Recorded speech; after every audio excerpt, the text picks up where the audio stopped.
오늘 우리는 누가복음 16장에서 우리 주님께서 우리에게 주시는 또 한 비유의 이야기를 가지고 함께 나누려고 합니다. 우리는 15장에서 새 잃어버린 것에 대한 비유를 주님께서 해주고 계셨죠. 첫 번째는 잃은 양의 비유, 99마리를 내버려 두고 한 마리를 찾아가는 목자. 어찌 보면 참 이해가 되지 않았지만 그것이 하나님이라고 우리에게 말씀해 주고 계셨고, 한 결혼을 앞둔 한 여자가 이제 10 드라크마가 있었는데 하나의 드라크마를 잊었을 때 그걸 찾기 위해서 온 집안을 다 뒤집어 버리고 마는, 그리고 그 하나를 찾아서 너무나 기쁘다고 그것보다 더 값어치가 더 많은 잔치를 베풀어서 사람들과 함께 잔치를 베푸는 사람.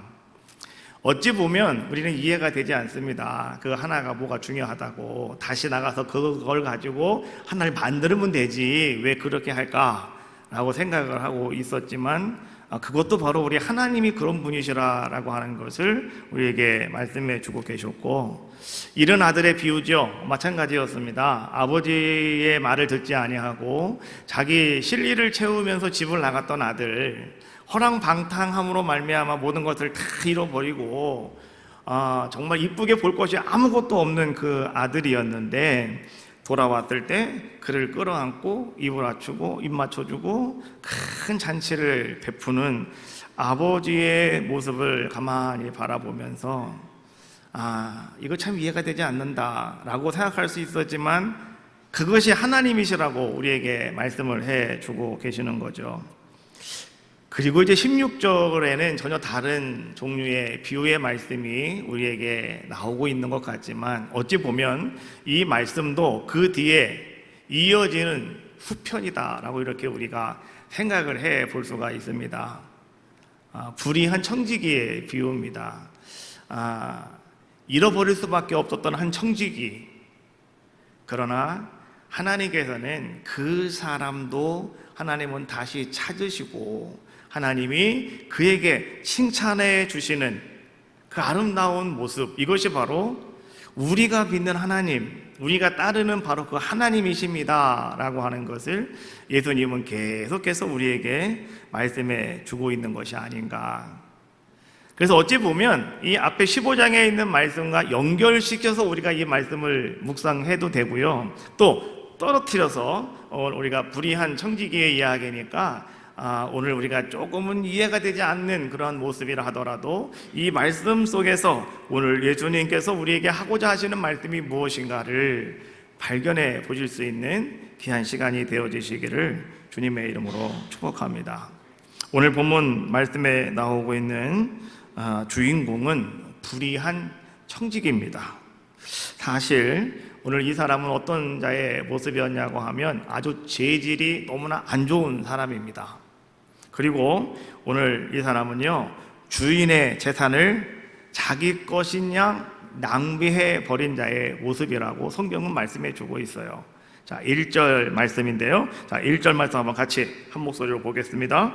또한 제자들에게 이르시되 어떤 부자에게 청지기가 있는데 그가 주인의 소유를 낭비한다는 말이 그 주인에게 들린지라. 주인의 것을, 주인의 소유를 낭비한다고 하는 말이 주인의 귀에 들려왔다, 이런 이야기죠. 여러분, 여기서 아까 제가 앞에 15장에 있는 말씀과 연결지어서 우리가 이 말씀을 좀 묵상해도 됩니다 라고 이야기했던 이유는 바로 또 이런 이유에 있습니다. 집을 나갔던 아들, 그 아들이요, 이제 허랑방탕한 생활을 하면서 아버지가 자기에게 주었던 모든 재물을 다 낭비해버리고 마는, 다 잃어버리고 말지 않습니까? 그 부분을 성경은 또 이렇게 표현을 하고 있습니다. 15장 13절에 있는 말씀인데요, 그 후에 며칠이 안 되어 둘째 아들이 재물을 다 모아가지고 먼 나라로 가 거기서 호랑방탕하여 그 재산을 낭비하더니 라고 말씀해 주고 있어요.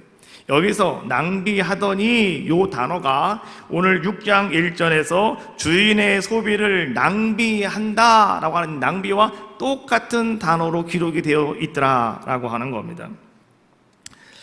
무엇을 이야기해 주고 있는 겁니까? 오늘 둘째 아들이 나가서 그렇게 허랑방탕하게 다 써버린 것처럼 오늘 이 청지기도 말이죠. 이 청지기는 누굽니까? 주인의 재산을 관리해 주는 사람 아니겠습니까? 관리만 하는 것뿐이지 쓸 수 있는 권한은 자기에게 없습니다. 그런데 오늘 이 사람은 그것이 자기 것인 양 둘째 아들처럼 허랑방탕하게 다 막 사용하고 썼다, 이런 얘기입니다. 그래서 그것이 주인의 귀에 들어가게 되었다라고 하는 것이죠. 주인은 그 이야기를 듣자마자 어떤 생각을 했을까요? 내가 그래도 믿었는데 이 사람을, 그래서 내가 청지기로 세워놓았는데 이게 어떻게 된 일일까?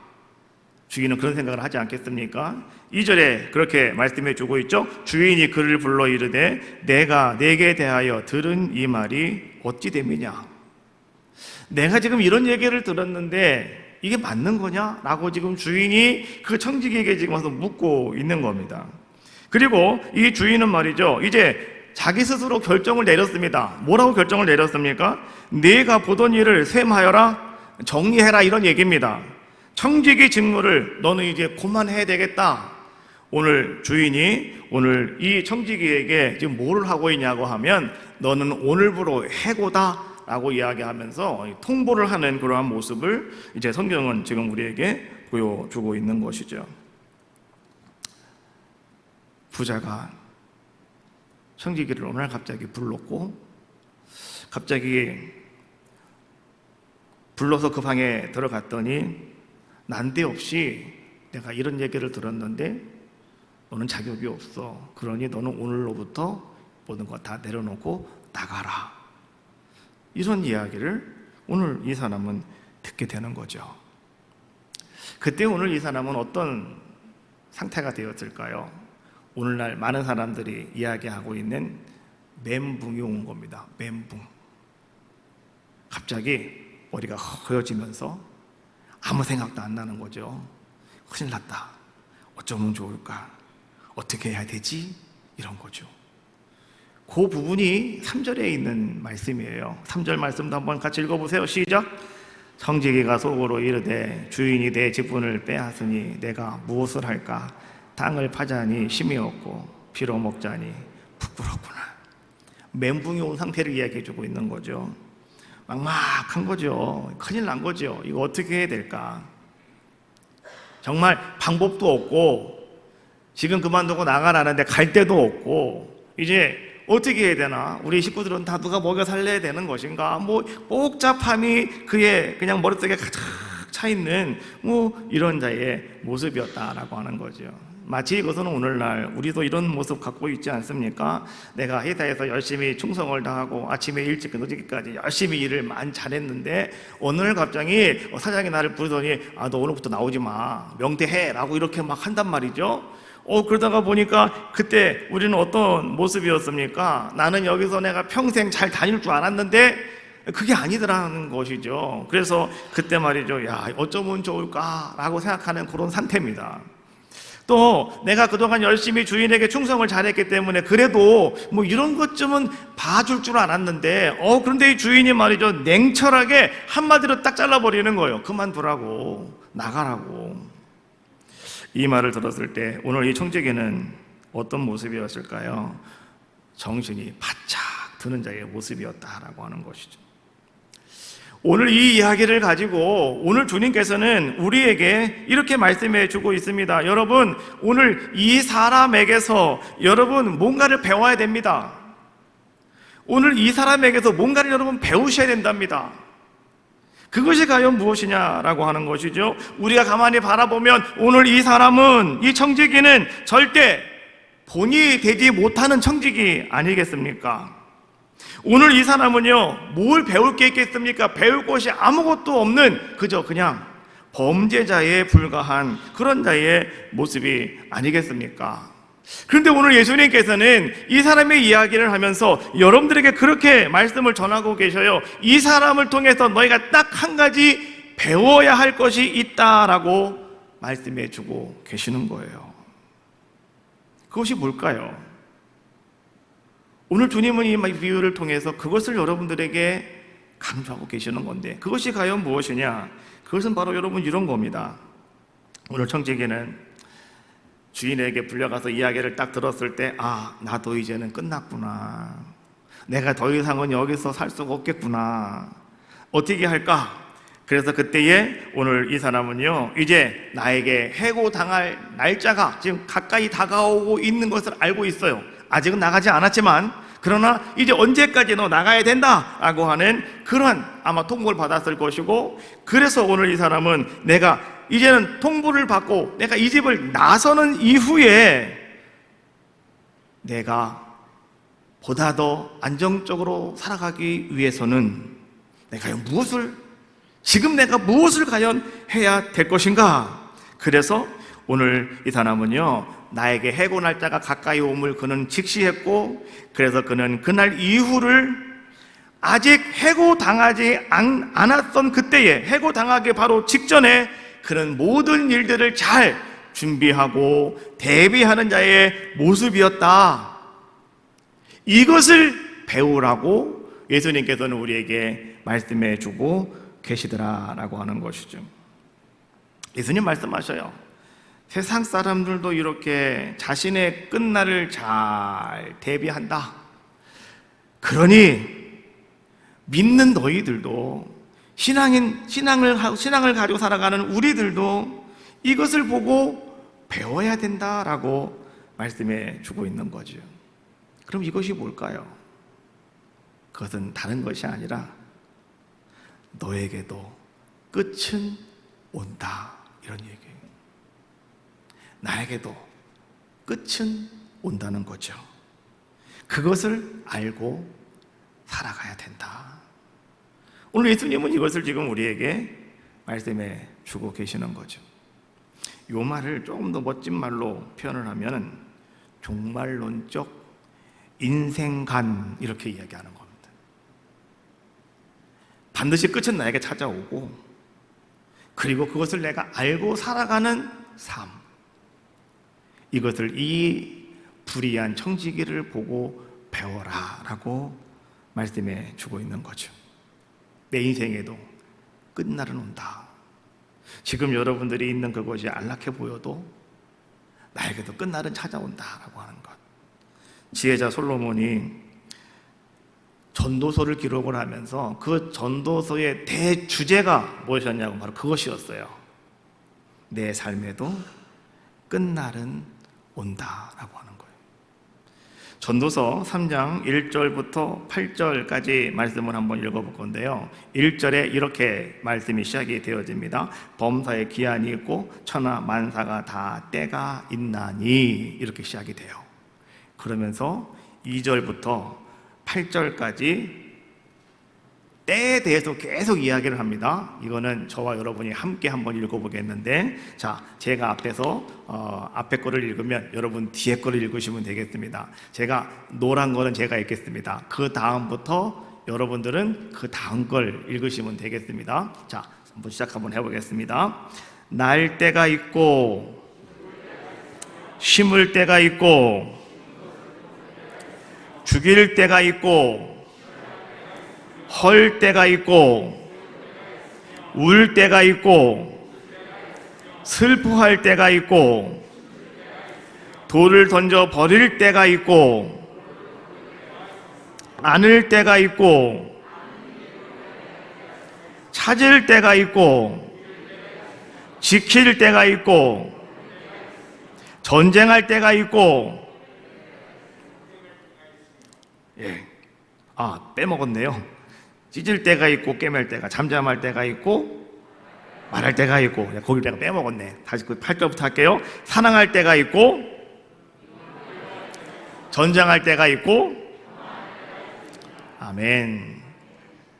14번에 걸쳐서 이런 때에 대해서 지금 지혜자 솔로몬이 우리에게 쫙 펼쳐가면서 설명을 해주고 있는 거죠. 우리에게 이런 때가 분명히 찾아온다라고 하는 거죠. 여러분 지금 하하하하 웃어도 여러분 눈물 흘리며 고통받을 때도 있다는 거죠.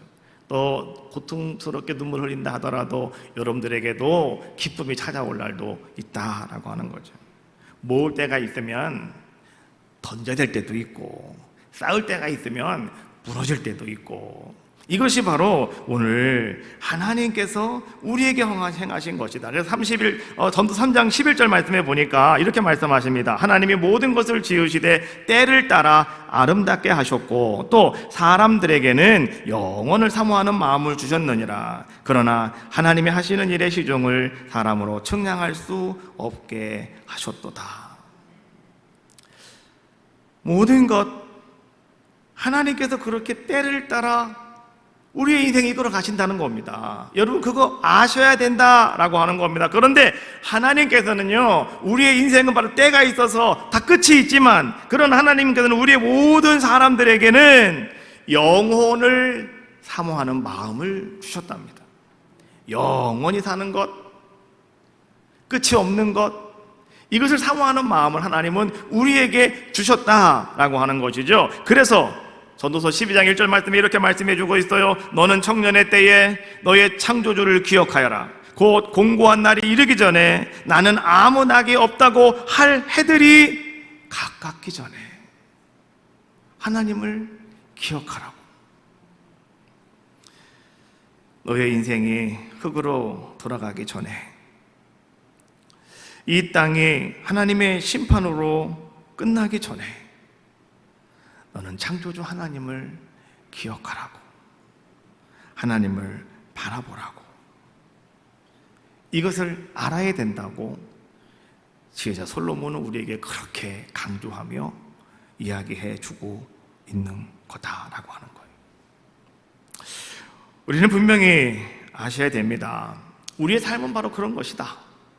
그래서 오늘 불의한 청지기는 말이죠, 이제는 주인으로부터 그런 해고 통고를 받고 이게 큰일 났구나, 어쩌면 좋을까. 3절 말씀에서 말하는 것처럼 내가 땅을 파자니 쉼이 없고 비로 먹자니 부럽구나. 이게 막막하다는 것이죠. 내가 할 수 있는 게 아무것도 없는 이런 상황 속에 있었다라고 하는 겁니다. 그래서 그는 그 속에서 내가 과연 무엇을 해야 될까, 내가 어떻게 해야 될까, 오늘 그는 그것을 고민하다가 마침내 오늘 이 사람은 내가 할 일을 무엇인지 내가 알았다, 깨달았다라고 이야기하면서 오늘 4절 말씀을 그렇게 이야기해주고 있는 거죠. 4절 말씀 읽어봅시다. 시작. 내가 할 일을 알았도다. 이렇게 하면 직분을 빼앗긴 후에 사람들이 나를 자기 집으로 영접하리라 하고, 내가 할 일을 알았답니다. 근데 그 할 일이 과연 무엇이냐? 다른 것이 아니더라고요. 오늘 이 사람이 하는 걸 가만히 바라보니까 맹랑하게도 오늘 이 사람은 말이죠, 주인에게 빚진 사람들을 다 자기가 불러옵니다. 그리고 그들에게 어떻게 합니까? 6절 말씀에 보니까 그 사람에게 묻습니다. 너 주인에게 얼마를 빚졌느냐? 라고 물어봤더니 그 사람이 하는 이야기가 길은 100마리입니다 라고 이야기했더니 그 사람의 증서를 갖다가 딱 내놓으면서 뭐라고 말합니까? 빨리 앉아서 50여라고 써라 라고 이렇게 이야기합니다. 50%를 탕감해 주었다, 이런 얘기입니다. 7절 말씀해 보니까 다른 사람에게는 너는 얼마나 빚졌느냐 말했더니 그 사람이 뭐라고 말합니까? 밀 100석이니이다. 똑같이 증서를 내주면서 뭐라고 말합니까? 80이라고 써라, 이렇게 이야기하면서 20%를 탕감해 주는 그런 자의 모습이었더라라고 하는 것이죠. 오늘 이 사람이 내가 할 일을 알았도다, 그래서 뭔가 좀 특별한 것을 우리는 하는 줄 알았는데 이 사람은 가만히 바라보니까요, 주인을 더 기만하고 있는 것 같아요. 그렇죠? 우리는 이런 이야기를 가만히 읽다가 보면 우리는 이해가 되지 않습니다. 어떻게 이게 이해가 됩니까? 이해가 안 되는 사건들이죠. 어떻게 이럴 수가 있을까? 그래서 이 사람은 불의한 청직입니다. 악한 청직입니다. 근데 놀라운 것은 무엇이냐고 하면 오늘 그 주인이 이러한 불의한 청지기를 칭찬해 주더라는 거죠. 8절에 있는 말씀인데 한번 8절에 있는 말씀을 한번 같이 한번 보겠습니다. 시작. 주인이 이 옳지 않은 청지기가 이 일을 지혜 있게 하였으므로 칭찬하였으니. 여기까지 봅시다. 주인도 오늘 이 청지기를 뭐라고 지금 평가하고 있습니까? 옳지 않은 청지기라고 이렇게 이야기합니다. 다른 말로 말하면 불의한 청지기 이런 얘기입니다. 나쁜 청지기 이런 얘기입니다. 그런데 오늘 주인은 뭐라고 말합니까? 이 청지기가 일을 지혜롭게 하였답니다. 그래서 오늘 주인은 이 청지기를 칭찬하였다라고 이야기해 주고 있는 거예요. 여기서 우리는 한 가지 이제 의문이 생기는 것이죠. 도저히 이해할 수가 없는데 왜 주인이 이 사람을 칭찬해야 되느냐 이건 얘기죠. 그런데 결론은 답은 뭐라고 나왔냐고 하면 이 사람이 지혜 있게 하였다는 겁니다. 그럼 뭐가 여러분 지혜롭게 했다는 겁니까? 뭐가 지혜 있게 지금 했다고 말씀해 주고 있는 것이냐라고 하는 것이죠. 주인의 것을 자기가 낭비한 것만도 부족해서 이제는 빚진 사람들에게 받아야 될 것까지 자기가 마음대로 다 탕감해 주고, 근데 그게 무슨 지혜냐라고 하는 것이죠. 주인의 뜻대로 충성스럽게 그리고 진실하게 그 사명을 감당해야 되는 사람들이 바로 청지기들입니다. 그럼에도 불구하고 오늘 이 사람은 그렇게 진실적으로 행하지도 않았고 충성스럽게 하지도 않은 것 같아요. 그런데 왜 이 사람이 칭찬을 받게 되었느냐? 8절 말씀에서 우리에게 주고 있는 말씀 딱 한 말씀이에요. 지혜롭게 행하였다. 이유는 한 가지라는 거죠. 지혜로웠다라고 하는 것을 이야기해 주고 있는 거예요. 지혜로움의 반대는 불의함이 아니라 어리석음입니다. 지혜로움의 반대는 어리석음이다. 예수님께서는요, 앞에서 어리석은 부자의 비유에 대해서 우리에게 말씀해 주셨어요.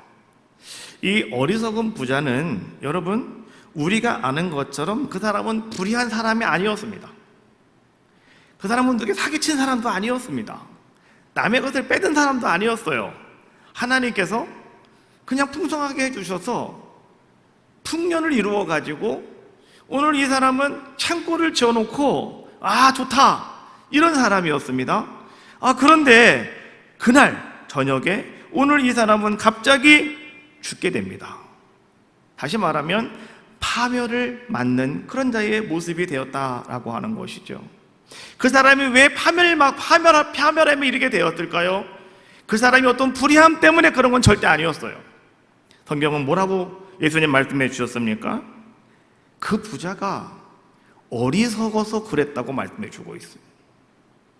불의함으로는 우리가 파멸을 당하지 않아요. 어리석을 때 우리는 죽음이라고 하는 파멸이 우리에게 찾아온다라고 하는 것이죠. 멸망당한다. 여러분, 이 멸망당함의 원인도 마찬가지입니다. 여러분들이 어떤 악한 행실 때문에, 어떤 악한 일 때문에 오늘 여러분들이 멸망당하느냐? 그렇지 않다는 거예요. 왜 우리가 멸망당하는지 아셔야 됩니다. 이유는 여러분이 어리석기 때문에 우리는 멸망당한다고 어리석은 부자의 비유를 통해서 오늘 예수님께서는 우리에게 말씀해 주고 계시더라라고 하는 거죠. 그러면 이 불의한 청지기는 어떤 것이 과연 지혜라고 오늘 주님은 말씀해 주고 있는 것일까요? 오늘 이 불의한 청지기는요, 나를 불러서 너 오늘로 그만이야, 나가라고 말했던 주인이 누구인가를 똑바로 아는 자의 모습이었다라고 하는 거죠. 내 주인이 누구인지를 분명히 알았기 때문에 오늘 그 사람이 하는 결정에 대해서 오늘 이 사람은 두려움을 가질 수밖에 없었고, 오늘 이 사람은 그 주인이 하는 그 결정을 경외할 수밖에 없는 그런 자의 모습이 되었다.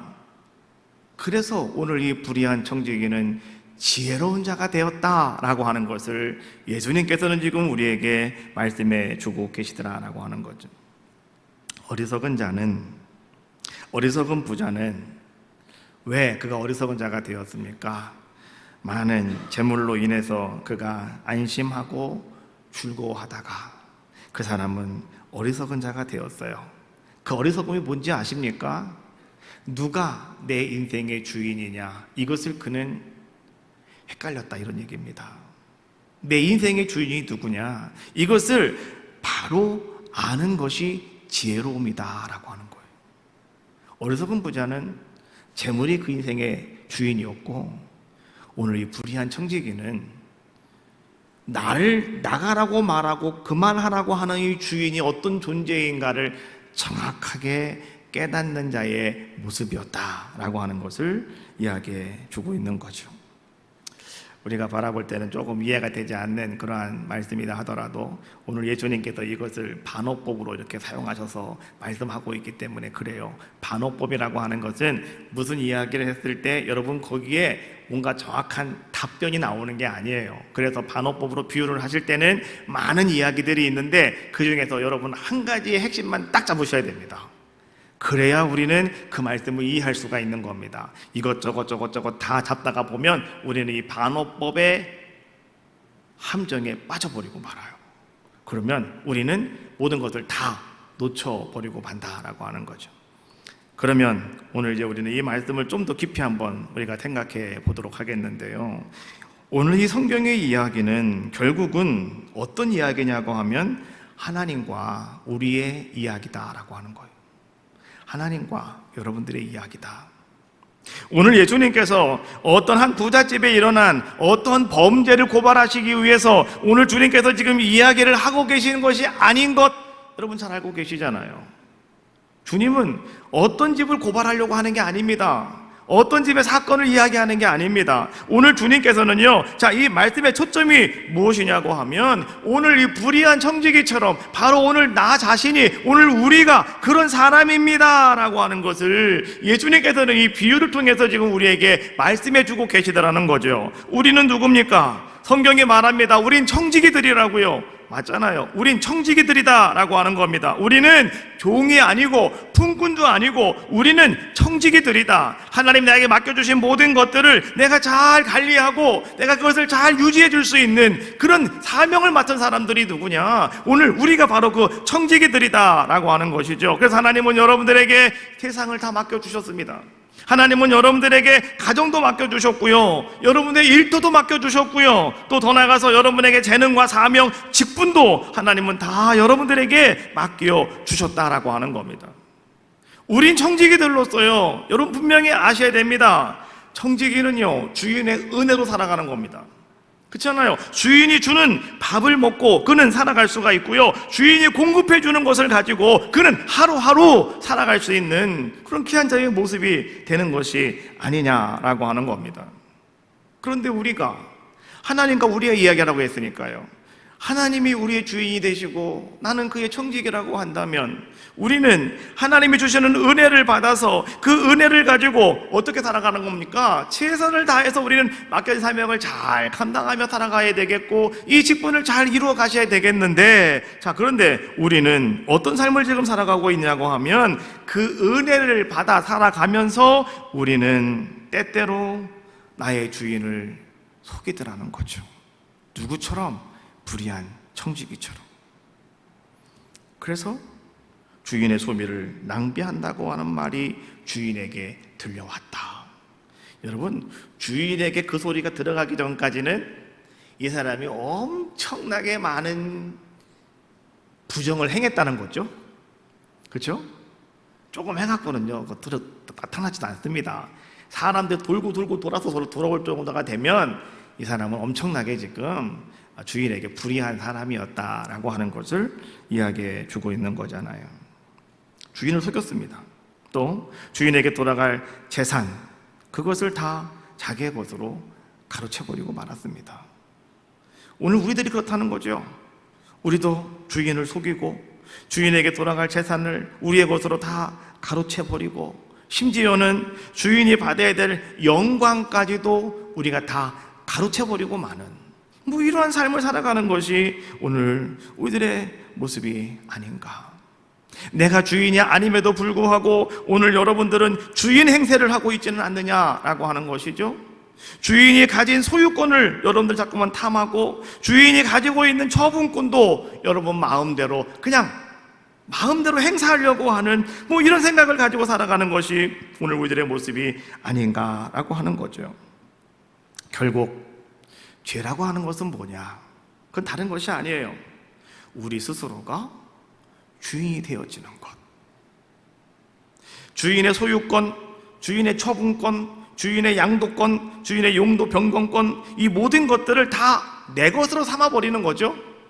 그리고 나서 주인을 바보로 만들어 버리는 것, 그리고 주인을 무시하는 것,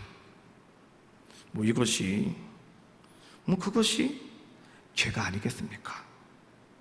그러니까 결국 죄라고 하는 것은 뭐냐고 하면 주인을 무시하는 게 죄다. 하나님과 재물이라고 하는 것도 여러분 힘이 있는 거 알고 계시죠? 사람들을 굴복시키는 게 재물입니다. 그렇죠?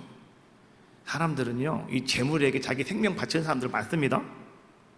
그 돈이 뭔데 내 생명까지 바쳐야 되게 되는 겁니까? 돈은 돌고 도는 거라고 하는데, 근데 안 그래요. 이 돈이 내 생명까지 요구한다고요. 그래서 어떤 사람은요, 그 재물에게 내 생명까지 갖다 바칩니다. 하나님께 내 생명을 바친다고 하는 것은 이해가 되는데 왜 재물에게, 왜 돈에게 내 생명 갖다 바치냐고요? 여러분, 아닌 것 같습니까? 가만히 생각해 보세요. 사람들은 그렇게 지금 살아가고 있다라고 하는 거죠. 오늘날 이 세계는요, 두 주인이 있습니다. 하나는 나를 창조하시고 나를 만드신 하나님, 하나는 오늘 나를 억압하고 나를 끌고 가려고 하는 재물, 이게 또 주인이에요. 두 개가 공존하고 있다는 거죠. 이 두 주인 중에서 내가 누구를 섬길 것인가? 나의 주인은 과연 누가 되는 것인가? 여러분, 이게 상당히 중요하다는 거예요.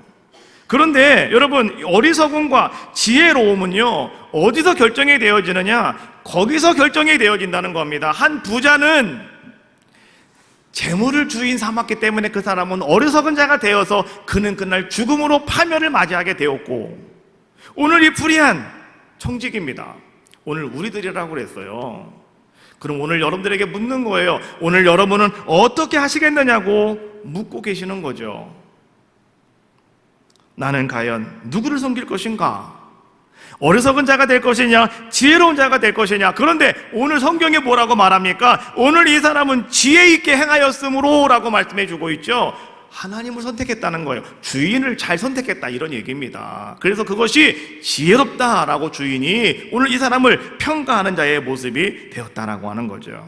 9절 말씀 보면, 내가 너희에게 말하노니 불의의 재물로 친구를 사귀라. 그리하면 그 재물이 없어질 때에 그들이 너희를 영주할 처소로 영접하리라. 이 말씀도 무슨 말씀인지 모르겠어요. 그렇죠? 불의로, 여러분, 뭐라고 말합니까? 불의의 재물로 친구를 사귀라. 아니, 왜 예수님이 자꾸 이런 말씀만 하고 계실까요? 이 반어법이라 그래요. 무슨 말씀인지 잘 이해가 안 되지만 그 속에 핵심이 있고 뼈가 있다는 거예요. 이 말씀을 우리가 잘 이해하려면 우리는 앞으로 건너가가지고요, 14장 13절과 14절에 있는 말씀을 한번 읽어보셔야 되는데, 이건 어떤 말씀이냐고 하면 예수님께서 한 바리새인에게 초청을 받으셨어요. 그 집에 가셔서 오늘 예수님께서 이 바리새인과 하던 이야기 가운데 한 대목입니다. 13절과 14절 말씀 제가 읽어드릴게요. 잔치를 베풀거든 차라리 가난한 자들과 몸 불편한 자들과 저는 자들과 행인들을 청하라. 그리하면 그들이 갚을 것이 없으므로 네게 복이 되리니 이는 의인들이 부할 시에 네가 갚음을 받겠음이라. 무슨 말씀인지 이해가 되십니까? 우리는 잔치를 베풀 때 어떤 사람들을 여러분 초대하십니까? 멀쩡한 사람들, 좋은 사람들, 가진 사람들, 부자들, 그렇잖아요.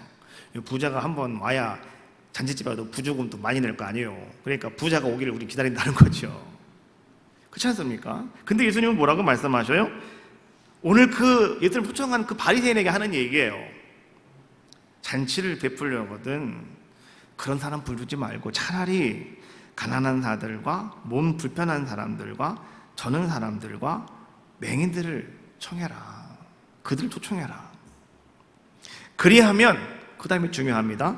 그들이 갚을 것이 없으므로 내게 복이 될 것이다. 그들은 갚을 게 아무것도 없다는 거예요. 지금 왜요? 내 몸 아파서 아무것도 없는데, 나 지금 뭐 앞으로 안 보여가지고 아무것도 돈도 없는데, 이 사람이 내가 뭐 감사하다고 뭘 갖다 내놓겠습니까? 내놓을 게 아무것도 없어요. 그런데 뭐라고 말씀해 주고 있습니까? 그 사람들이 갚을 것이 없음으로 말미암아 너는 복을 받는다, 이런 얘기예요. 우리 하나님께 영광을 돌리고 하나님께 큰 일을 행했을 때 여러분, 사람들 앞에서 야 이거 내가 했다고, 이거 나 이런 사람이라고 여러분 영광 받아버리시면 하나님 나라에 가면 여러분 받을 게 아무것도 없는 거 알고 계시죠? 어떤 사람은 영광의 면류관, 보좌의 면류관, 금면류관, 은면류관, 막 보석이 팍팍 박혀있는 면류관을 받는다고 그래요. 뭐 가서 보지 못했지만은, 그렇죠? 그런데 어떤 사람은 갔더니 개털 모자를 하나 씌워주더랍니다. 이게 뭐냐고, 하나님 이게 뭐냐고 그랬더니 너는 살아생전에 영광 다 받았잖아. 그리고 개털 모자 하나 써주더라는 거예요. 얼어 죽지는 말라고. 아 이게 아니잖아요. 영광의 면류관, 의의 면류관, 그래도 뭐 금면류관, 은면류관을 받아 쓰셔야 될 거 아니겠습니까? 그러려면 어떻게 하냐고 하면 이 땅에서 여러분 영광 받으시면 안 된다. 하나님께 다 영광 돌려드리라고요. 내가 뭐 했다 하더라도 내가 나타나면 안 되죠. 하나님 영광 받아 주시옵소서. 이거 하나님이 하신 겁니다. 나는 그냥 쓰임받는 도구였습니다.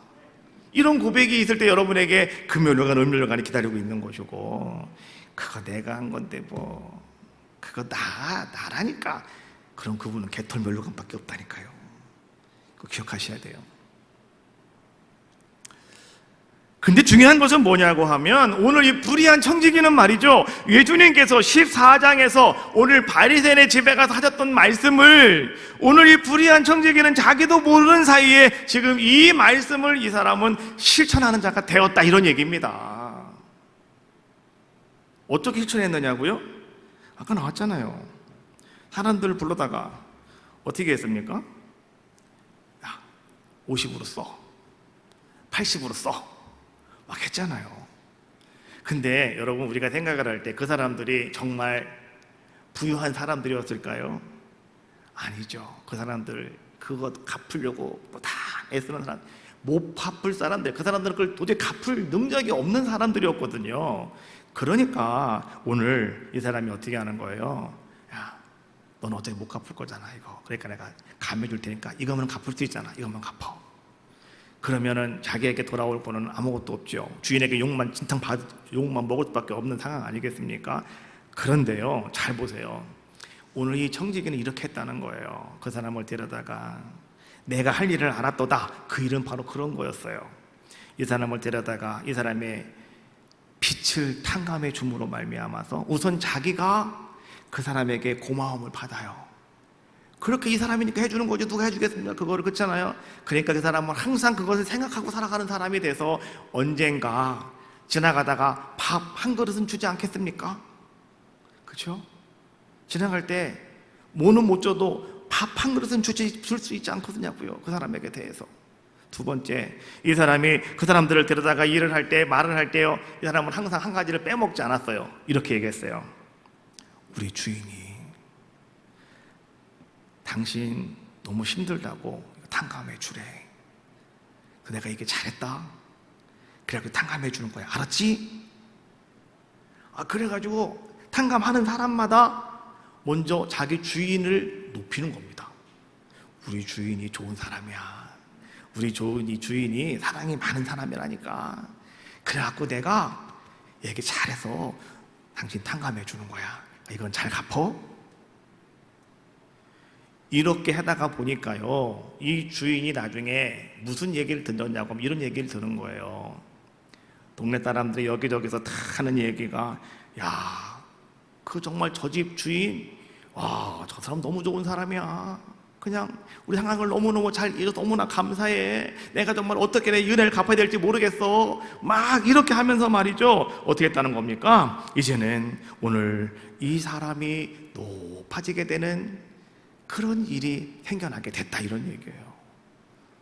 주인은 그러한 것을 바라보면서 너는 정말 불의한 청지기였는데 그래도 내가 지혜가 있어서 너는 칭찬받을 만해 라고 오늘 주인은 그 사람을 칭찬해 주었다라고 하는 겁니다. 누가복음에 보면은요, 이렇게 나오는 비유의 말씀 가운데 불의한 사람의 비유 세 가지가 나옵니다. 첫 번째는 15장 말씀에 보니까 아까 우리가 말했던 것처럼 집을 나갔던 둘째 아들의 이야기, 불의한 아들 이야기입니다. 탕자의 비유죠. 왜 그 불의한 그 사람의 아들이 불의한 사람이라고 우리가 말할 수가 있냐고 하면 그가 나가서 허랑방탕했기 때문에가 아닙니다. 그는 아버지를 무시했습니다. 아버지의 뜻을 어기고 밖에 나가가지고요, 그는 자기 멋대로 살아갔다라고 하는 거죠. 이것이 뭐냐고 하면 아버지를 무시한 사람이었다. 그래서 이 사람은 불의한 사람이다라고 말할 수가 있는 거죠.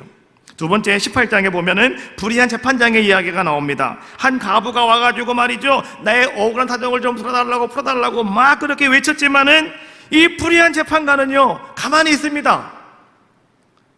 속으로 이렇게 말합니다.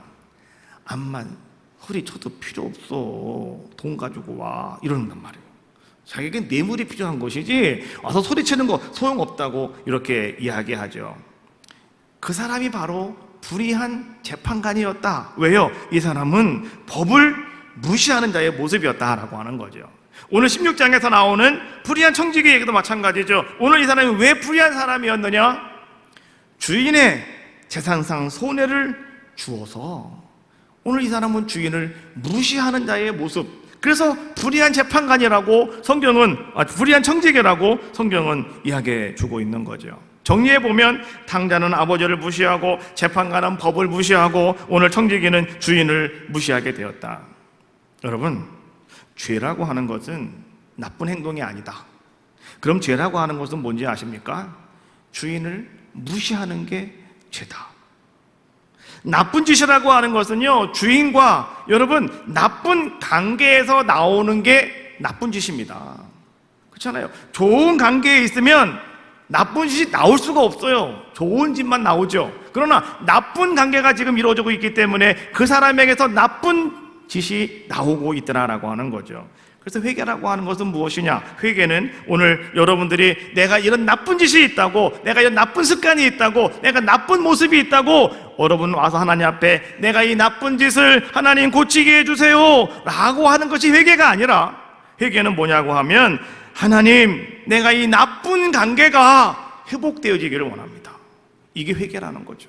하나님과 오늘 나의 관계 속에서 여러분 나쁜 관계가 사라져야 되는 거예요. 오늘 여러분 가만히 한번 생각을 해보십시오. 오늘 정말 여러분들의 삶 속에 내가 하나님과 얼마나 좋은 관계를 맺으려고 여러분 애쓰고 계시냐, 이런 얘기입니다. 그저 하나님과 아직도 나쁜 관계를 유지하고 있으면 여러분은 날마다 나쁜 일만 하는 불의한 사람이 될 수밖에 없다, 이런 얘기죠. 주인 속이고 자기 것 만들고 사람들에게 말이죠, 주님의 영광 가려버리고 뭐 이런 사람이 될 수밖에 없다라고 하는 것이죠. 오늘 이 청지기는 주인으로부터 해고를 당했지만은요, 그러나 이 사람은 자기가 나는 무죄라고, 난 죄가 없다고 주장하지 않고 오늘 이 사람은 침묵함으로 자기의 죄를 그냥 인정합니다. 그리고 두 번째, 오늘 이 사람은 어떻게 합니까? 내가 이제 마지막으로 할 일을 알았다. 내가 할 일을 알았다. 그것이 뭐였냐고 하면 주인의 선함과 인자함을 내가 드러내줘야 되겠다. 우리 주인은 선하신 분인데 내가 나쁜 사람이지 주인 나쁜 사람 아니잖아요. 그렇죠? 내가 저기가 사람들에게 속여가지고 돈 더 뺏어 먹었지 주인이 더 뺏어오라고 그런 건 절대 아니었거든요. 그러니까 내가 나쁜 사람이었다는 거죠. 그래서 오늘 이 사람은 이제 내가 생명 걸고 해야 될 것이 한 가지가 있구나. 그것은 뭐냐고 하면 내 주인의 선함, 내 주인의 인자하심, 이것을 내가 사람들 앞에서 내가 드러내야 되겠다. 그래서 오늘 이 사람은 자기 자신의 그런 억울함을 변명하는데 자기 목숨을 거는 것이 아니라 그때부터 오늘 이 사람은 어떤 사람의 모습이 되었다고요? 주인의 자비하심에 자기의 온 힘을 다 쏟는 그런 자의 모습이 되었다라고 하는 거죠. 주인에게는 얼마간의 재산상의 손해를 줄 수 있는 일 아닙니까? 자기 마음대로 탕감해 주었으니 주인에게는 재산상의 손해는 더 올 수 있는 것이었습니다. 그러나 더 중요한 것은 뭐냐고 하면 여러분, 주인에게 있어서는 재산상의 손해가 문제가 아니었습니다. 주인에게 더 중요한 것이 뭔지 아십니까? 그것은 바로 인격적인 명예를 회복하는 것이었더라라고 하는 것이죠. 내가 나쁜 사람이었지 주인은 나쁜 사람이 아니었거든요. 내가 죄인이지 하나님은 죄인이 아니었거든요. 그렇지 않습니까? 여러분, 사람들은요, 재산의 손해를 보지 않았다 하더라도 인격적인 명예를 잃어버리면 그 사람 못 살아요. 죽어요. 그러나 재산의 손해 좀 있다 하더라도 자기의 인격적으로 명예가 회복되었으면 그 사람은 다시 일어나는 겁니다. 다시 살아갈 수 있는 그런 귀한 자가 되어줄 수가 있더라라고 하는 것이죠. 죄인인 나를 통하여서 하나님의 은혜를 드러내는 것, 그것이요 오늘 이런 고백이에요. 내가 할 일을 알았도다. 우리가 지금 살아감에 있어서 이제 내가 할 일을 알았다라고 하는 것은 여러분 다른 것이 아니라 하나님의 사랑, 하나님의 은혜, 하나님의 인자하심, 하나님의 거룩하심, 여러분 여기에 우리의 생명을 거는 자들의 모습이 되셔야 된다, 이런 말씀입니다. 다른데 여러분, 우리가 힘을 쓰면 절대로 안 된다. 여러분들이 정말로 내가 아주 훌륭한, 나는 아주 위대한 신앙을 가지고 있습니다, 여러분 그런 모습을 여러분 갖고 계실 때 여러분 보십시오. 이 위대한 신앙이라고 하는 것은요 여러분 나를 보여주는 게 아닙니다. 위대한 신앙은 뭔지 아십니까? 나는 죽고 하나님을 보여주는 겁니다. 이게 위대한 신앙입니다. 그래서 나는 죽고 하나님은 살아야 됩니다. 나는 죽고 예수님 살으셔야 됩니다. 이것이 위대한 신앙을 가질 수 있는 우리들의 모습이더라라고 하는 거죠. 지혜로운 자가 하나님을 주인으로 모시는 사람이라고 그랬잖아요. 그럼 지혜가 뭔지 아시죠? 하나님을 아는 것이 지혜라고 성경은 말씀해 주고 있는데, 지식은 내가 주인인 것이 지식이고요, 지혜는 하나님이 주인인 것이 바로 무엇이냐? 지혜다. 그래서 내가 나를 드러내는 것은 지식이고, 그 다음에 내가 하나님을 나타내는 것은 뭐냐? 그것은 바로 지혜다. 지혜가 있으시면 안 되고 지혜로움이 있으셔야 된다. 그 사람이 위대한 신앙의 사람이다 라고 하는 것을 우리는 분명히 알자라고 하는 겁니다. 이제 여러분은 어디에 목숨을 거시겠습니까? 신앙생활 하시면서, 사회생활 하시면서 정말 우리는 무엇인가에 내가 목숨 거는 거 상당히 중요합니다. 목숨 건다라고 하는 것은 내가 거기에 전념하는, 전진하는 이런 것이 되는 것이 아니겠습니까? 오늘 여러분들도 지혜로운 자가 되시기 위해서 여러분 어떻게 된다고요? 하나님을 드러내는 일에 내가 할 일을 알았도다 고백하는 여러분들의 귀한 모습이 다 되시기를 주님의 이름으로 축복합니다. 내가 성공했다도, 내가 성공을 했다 하더라도 하나님께서 너 실패한 거야, 그럼 그건 실패한 겁니다. 그러나 내가 실패했다 하더라도 하나님이 너 성공한 거야 라고 말씀하시면 그 사람은 성공한 사람이 되는 것이 아니겠느냐라고 하는 것이죠. 오직 하나님만이 은혜로우시고 또 우리 자비로우시고 전능하신 위대하신 하나님이심을 여러분 고백하시면서요, 성공한 내가 자랑거리가 아니라, 실패한 내가 부끄러운 것이 아니라, 이제 여러분들은 나를 통하여 하나님이 드러나지 않으면 그 인생은 실패한 인생이고, 나를 통하여 하나님이 드러나시면, 하나님의 사랑과 은혜가 사람들에게 전해진다면 여러분의 인생은, 여러분의 믿음은 성공한 인생이요 성공한 신앙과 믿음의 사람인 줄로 믿습니다. 우리가 분명히 알 것은 내 삶의 최고의 목적이 무엇이냐? 그것은 다른 것이 아니라 나를 통하여 하나님이 드러나는 겁니다. 따라합시다. 나를 통하여 하나님을 드러내자. 이것이 내가 할 일을 알았도다. 지혜로운 청지기의 말인 줄로 믿어요. 오늘 여러분의 고백이 다 되시기를 주님의 이름으로 축복합니다. 이제 우리 다 같이 일어나셔서 찬양하시고 통성으로 기도하겠는데, 이 세상을 살아가는 동안에 나의 힘 의지할 수 없으니 기도하고 낙심하지 말 것은 주께서 나의 참 소망이시라 라고 하는 찬양입니다. 찬양하시고 나서 통성으로 기도하실 때 하나님이 여러분들을 붙잡아 주시고 하나님 여러분들에게 역사하시는 귀한 시간 되시기를 바라겠습니다. 찬양합시다.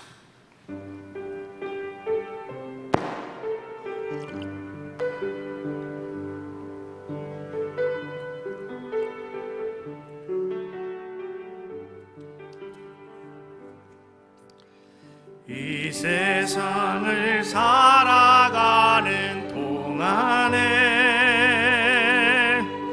나의 힘을 의지할 수 없으니 기도하고 낙심하지 말 것을 주께서 참 소망이 되심이라. 하나님의 꿈이 나의 비전이 되고 예수님의 성품이 나의 인격이 되고 성령님의 권능이 나의 능력이 되길 원하고 바라고 기도합니다. 이전합니다. 주의 길을 걸어가는 동안에 주의 길을 걸어가는 동안에 세상의 것 의지할 수 없으니 감사하고 낙심하지 말 것을 주께서 참 기쁨이 되시니 하나님의 꿈이 나의 비전이 되고 예수님의 성품이 나의 인격이 되고 성령님의 권능이 나의 능력이 되길 원하고 바라고 기도. 하나님의 꿈이 나의 비전이 되고 예수님의 성품이 나의 인격이 되고 성령님의 권능이 나의 능력 되기를 원하고 바라고 기도합니다. 다 같이 여러분 힘을 다해